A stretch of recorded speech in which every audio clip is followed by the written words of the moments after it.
नमस्कार दोस्तों, हमारे इस चैनल में आपका स्वागत है। बहुत समय पहले की बात है। एक छोटे से गांव में एक माँ और उसका बेटा रहते थे। वह माँ अपने बेटे से बहुत प्यार करती थी और बेटा भी अपनी माँ को भगवान की तरह मानता था।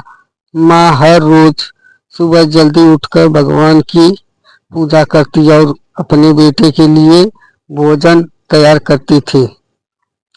बेटा माँ के प्रति असीम श्रद्धा रखता था। उसकी माँ ने उसे यह सिखाया था कि भगवान से पहले माँ बाप का सम्मान करना चाहिए।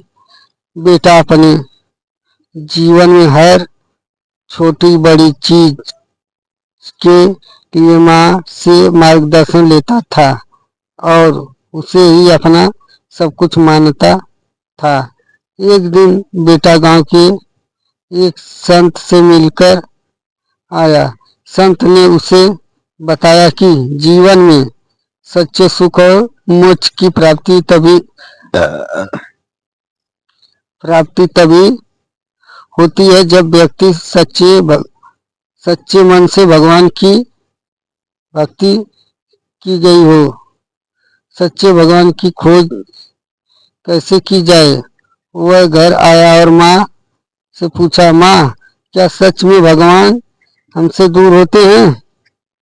क्या हमें उनके पास जाने के लिए किसी और को पूछना चाहिए? माँ ने मुस्कुराते हुए कहा, बेटा, भगवान कहीं बाहर नहीं, वे तुम्हारे भीतर हैं। जिस तरह तुम मेरी सेवा और सम्मान करते हो, उसी से भगवान का आशीर्वाद छिपा है।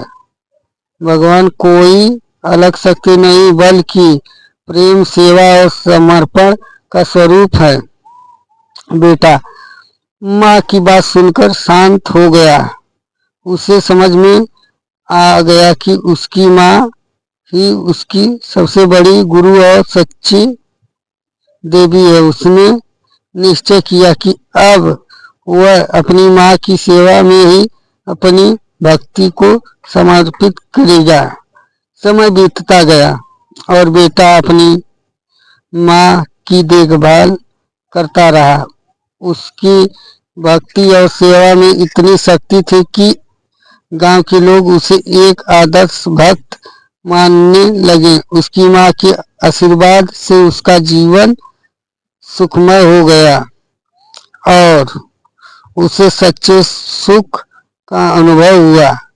इस तरह उस बेटे ने समझा कि सच्ची भक्ति सिर्फ मंदिरों और तीर्थों में नहीं है, बल्कि माँ बाप की सेवा में भी छुपी होती है।